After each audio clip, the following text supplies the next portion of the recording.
মাত্র 20 টাকায় ক্রেভিং মেটানোর বেস্ট অপশন। আজকে ট্রাই করছি চকো স্মিথের চকলেট আর স্ট্রবেরি বার। পকেটে যখন বাজেট কম, তখন এই 20 টাকার স্ন্যাকগুলি কিন্তু লাইফ সেভার।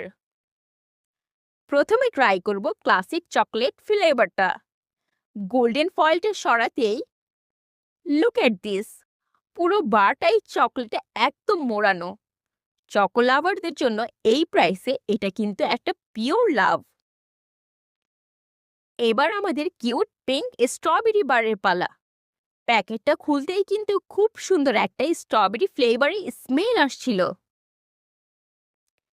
ওয়াও, এটার কালারটা দেখেই মন ভালো হয়ে যায়। দেখতে যতটা সুন্দর, খেতেও কিন্তু ঠিক ততটাই রিফ্রেশিং। সো চকলেট নাকি স্ট্রবেরি, 20 টাকার এই চকো স্মিথ কম্বের মধ্যে আপনার ফেভারিট কোনটা? জলদি কমেন্টে জানান।